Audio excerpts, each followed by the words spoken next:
Hello and welcome back to You're Not Broken audio book by me, chilling on a boat right now, a little holiday. We are on chapter 3 called Individuation. When you collapse from all possibilities into your human form, you had to forget that you were infinite possibilities and decide you were only separate. You decided to create a limited perspective of what was possible so you could experience the world.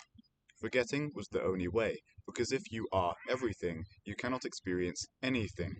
The only way to experience hot is to know cold. If you are both hot and cold, you cannot experience temperature at all. So you decided to create a limited view in order to feel, to experience, and to know yourself.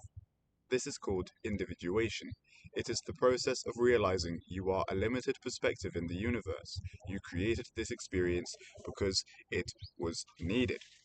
This limited viewpoint is human. You are just one perspective, one decision, and one point of the unified field, experiencing a certain set of conditions and circumstances. You were given a name, you created a body, and you came into this world as an individual. As an individual, you can experience more. You can experience contrast and make decisions about what you prefer to have.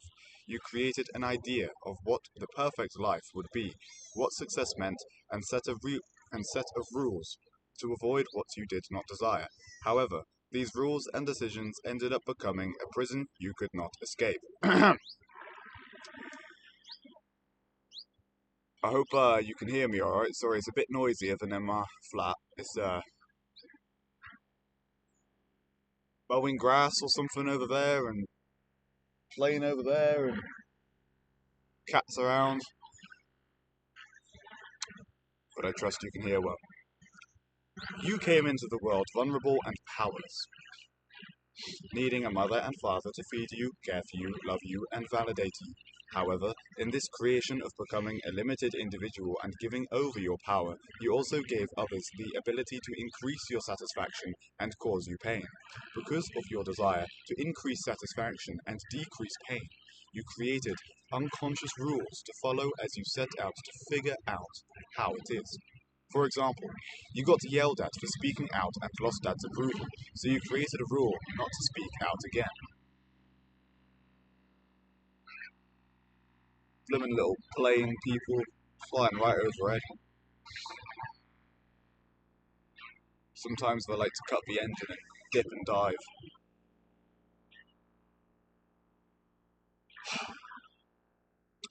If you perceived praise for working hard, if you received praise for working hard, you continued to do that.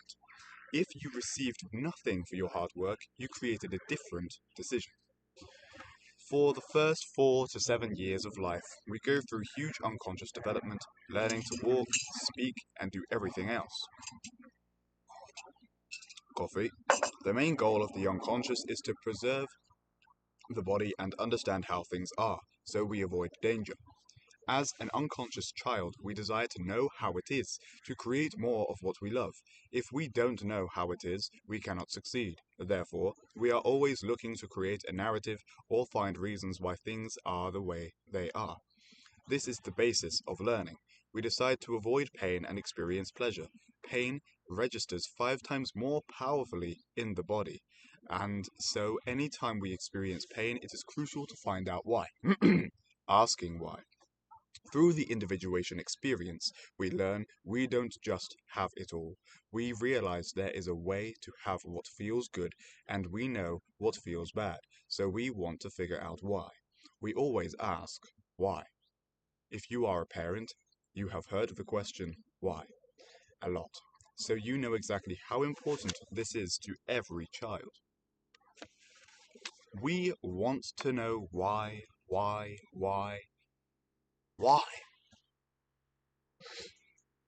We ask why to avoid pain and have more pleasure. This makes sense, right? Mum leaves me crying. Mum leaves me crying. There must be a reason why. Parents are fighting. There must be a reason why. We don't have enough food. There must be a reason why. Dad is yelling at me. There must be a reason why. I am being ignored. There must be a reason why. I get praised for being quiet / doing my schoolwork. There must be a reason why. I get told off for blank. There must be a reason why. I get abused, adopted, sent to doctors. There must be a reason why. Whenever we dislike something that happens to us, we look for rationality because we seek to understand the world. There must be a reason why we don't get what we desire, or a reason why we get it. Looking for an answer, we make a decision. This decision shapes the rest of our lives. It becomes the founding orientation of your worldview, and your life becomes about solving the answer to the question, why? This decision eases the pain we feel because now we think we know how to avoid the pain. This decision becomes our belief, and at our deepest level becomes our orientation to the world. It can sound like, if I could just blank, then I will get slash have slash be slash avoid something. If I, then I am a good boy, girl, I will make mom happy and she will stop being sad. If I blank, then I am a good boy or girl. I will make mom happy and she will not notice. If I, then I am a good boy or girl, and I will make dad proud. If I, then I am a good boy slash girl, then dad will stop shouting, and we can all be happy. The rules set up by our unconscious to avoid pain end up defining us. They create our worldview and our identity. The problem is we end up chasing solutions to solve this pain our whole life. Remember, we are never allowed to solve the problem because if we do, we will not know who we are. This is the foundation of the problem orientation that causes so much pain. Instead of going for what you want, you are trying to resolve an unconscious rule structure from childhood. You forget what you really are and get consumed with solving this unbeatable condition. After working with thousands of people and digging into what we really believe, I found that most of us, at some point in our lives, made a fundamental decision that there was something wrong with us that we needed to fix. We believe we are incomplete or missing something. This decision is present because the unconscious takes everything personally. Consider a child who feels pain but is ignored by their parent, rather than rationalizing that it is because the parent had a busy day, the child assumes there must be something wrong with them. This negative belief is so painful, it becomes the one thing this individual must avoid. 6 unwanted beliefs. I have found there are 6 unwanted beliefs at the foundation of the individuation phase. 1. I am not good enough. 2. I am not worthy. 3. I don't belong. 4. I am not perfect. 5. I am not capable. 6. I am not significant. These beliefs are present in most people and are created through the process of becoming a limited individual. By taking on these beliefs, we forget we are an unlimited creative energy. In the attempt to overcome the beliefs, our identity gets caught in them and can never truly escape. For example, we don't have dad's love automatically, so we create a belief we are not good enough and must do something to be enough. We have to prove we are enough. Our focus in life turns to finally proving we are enough. At the same time, our identity becomes that of a not enough person. Therefore, we can never have anything that would allow us to be enough, because then our identity would have to die, and identities don't like dying. Again, this is the biggest oscillating pattern in people's lives. They simply have an identity conflict that goes back and forth like a pendulum. They can never solve the negative belief about themselves, and they can never truly be not good enough, because that is far too painful. So they live somewhere in the middle, never being fully not good enough or good enough. Each one of these orientating negative beliefs creates the same pattern, and this pattern is why people struggle to have what they desire. I desire to be a swan, paddling around on this river, with no bloody concern about tax or money.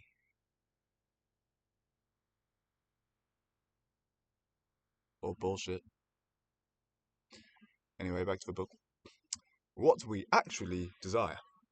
The identity conflict is a big problem. Usually, the ideal life we've decided on is in stark contrast to the belief about what we do not wish to experience. At the identity/unconscious level, we don't actually desire what we are going for. We actually desire to overcome the negative belief we have about ourselves. This is why someone strives to make a big impact in the world, to be deemed worthy, but they never create the impact they aspire to, because if they did, they would have to accept their worth. Or why the person who is always looking for love rejects others before they get rejected, so they can always belong. Definitely not me. Or why a person continues to add more education or training to the list in order to be ultimately accomplished. Or why someone desperately wants to create a business but will never start because they must fix themselves and become perfect first. The list goes on and on. People don't actually go for what they want, they go after things they reckon would solve the negative belief that they created about themselves during childhood. The focus on overcoming the belief creates their structure and their reality.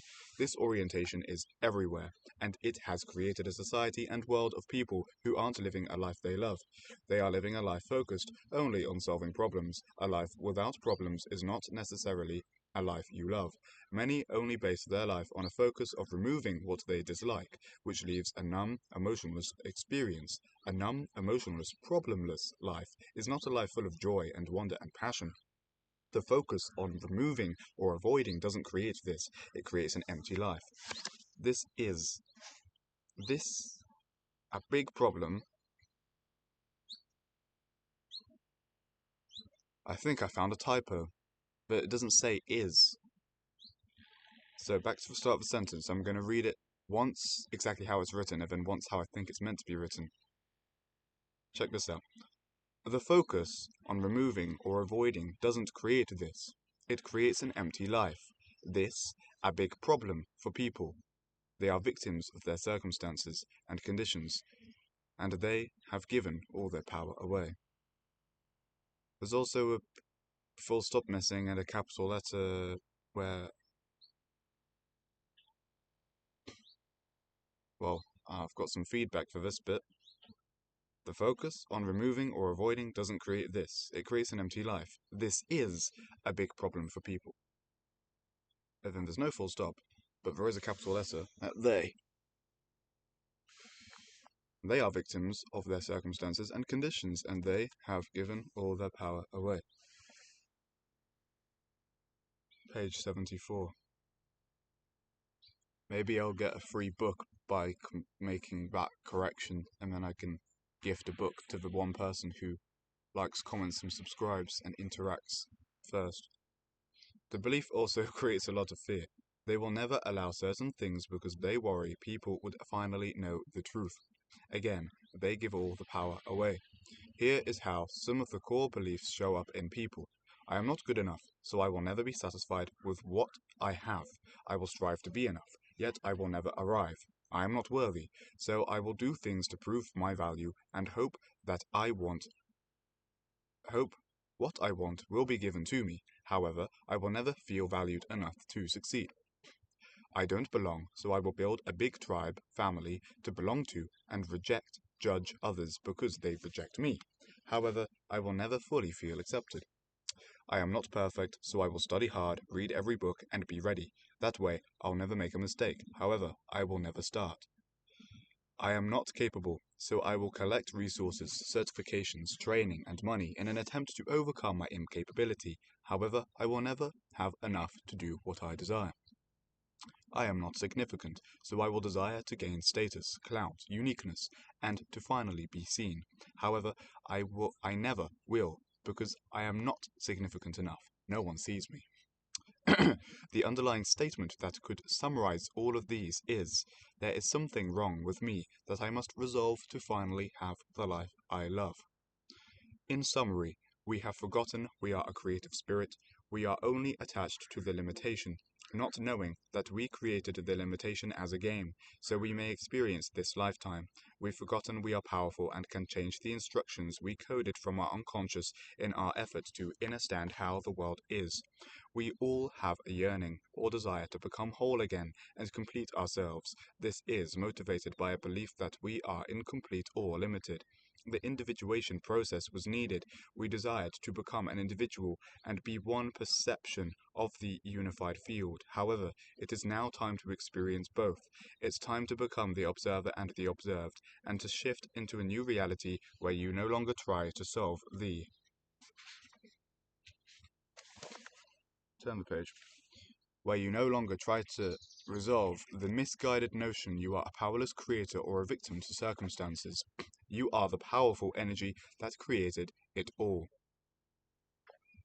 Side note, as I like to say, you are a powerful, creative, co-creator created by the creator of all creation. You are a creative creator created by the creator of creation. And you are creating creation too, made in the image of the creator. So get creating. Stop problem solving. Stop being negative, be positive. Choose the light. Anyhow, next, micro title. My journey with individuation. Coming from the head, the story of Christopher Michael Duncan. This is his book, so this is his story. My journey with individuation. As a young boy, Chris Duncan, as a young boy, my father played sports with me, and that was everything in life.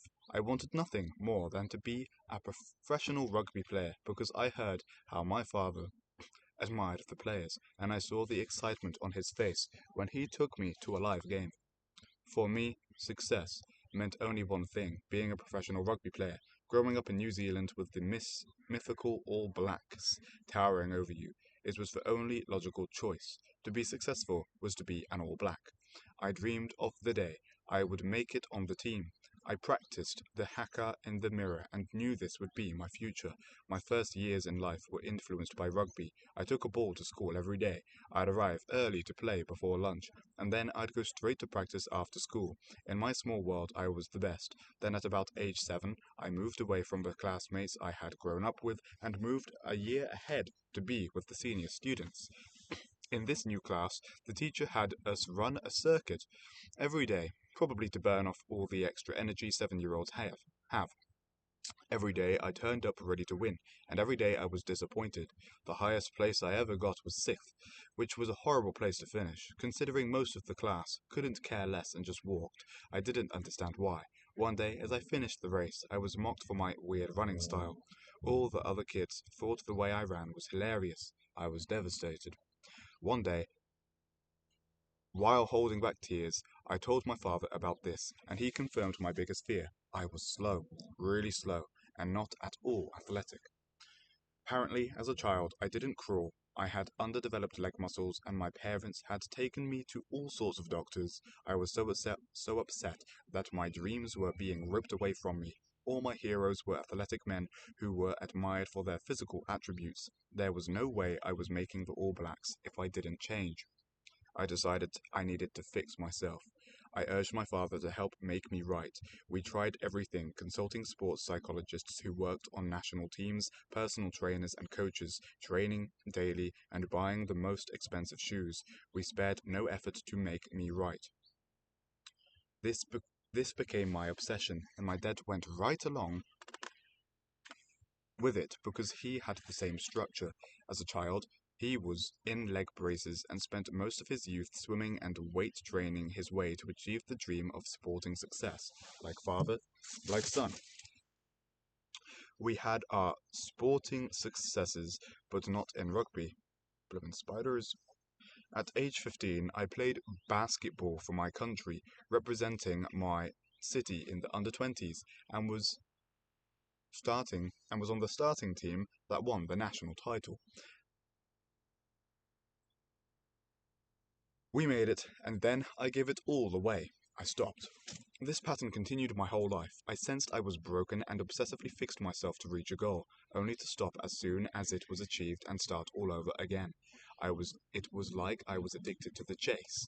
When I looked around at others, I saw I wasn't alone. All of us are addicted to our patterns of needing to fix our reality or problem solve to create an ideal future, and we never get there.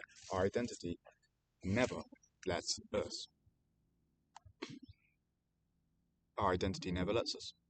Do you see how the identity that creates the action/desire is in direct conflict with the desired reality? Unlearning the lie. The personal development world thrives from the idea that you must fix yourself. It keeps people in oscillating patterns. The truth is, you can have everything you desire right now. You do not need to fix yourself. Creating beautiful, amazing results has nothing to do with you as a person. Success is not personal. The idea that it is personal is a big problem. Once I learned this simple and profound concept, I realized my life.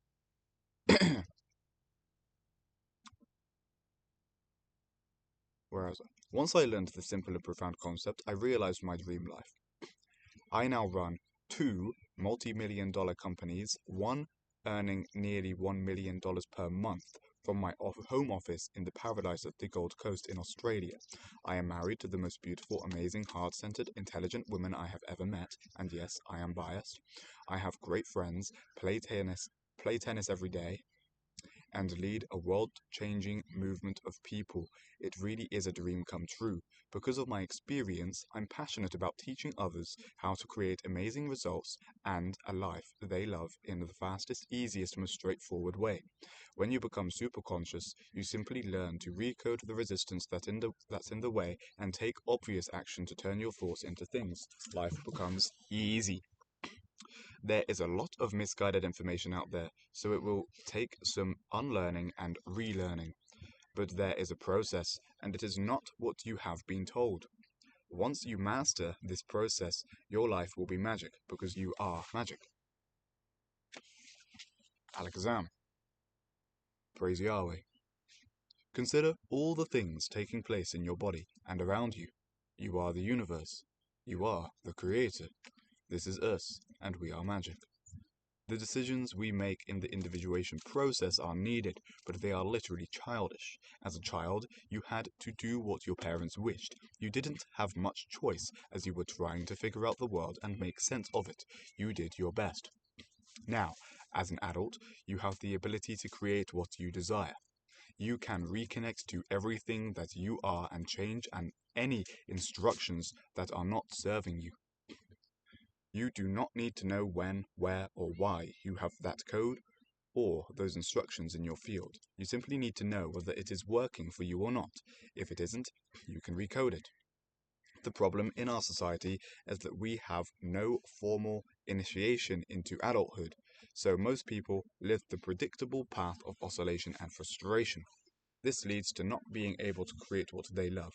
Most think they can finally fix themselves enough to have success, yet that is the exact reason why they stay stuck.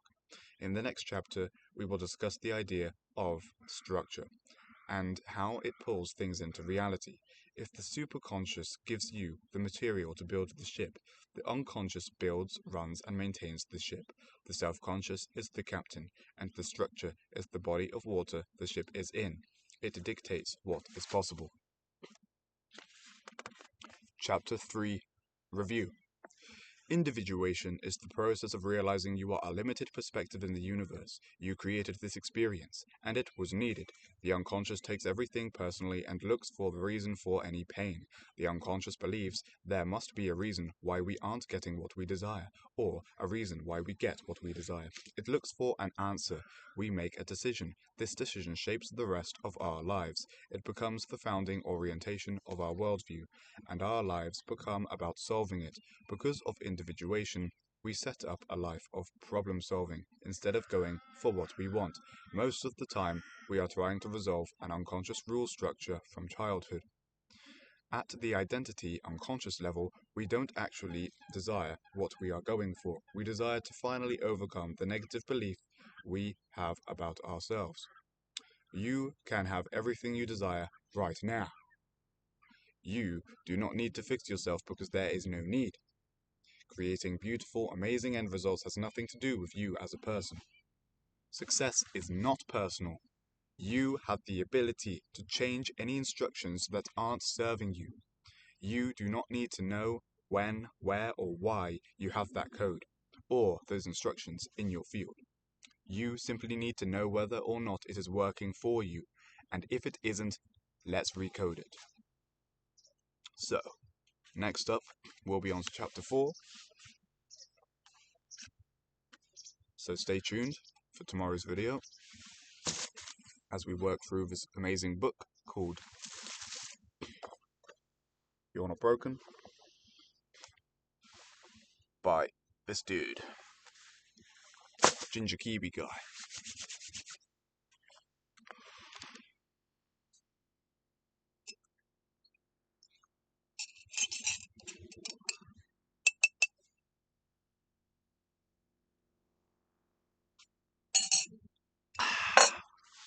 Nothing like a coffee on the riverside and a good bit of quality books. Well, I'm gonna go make myself some breakfast. Glory to Yahweh.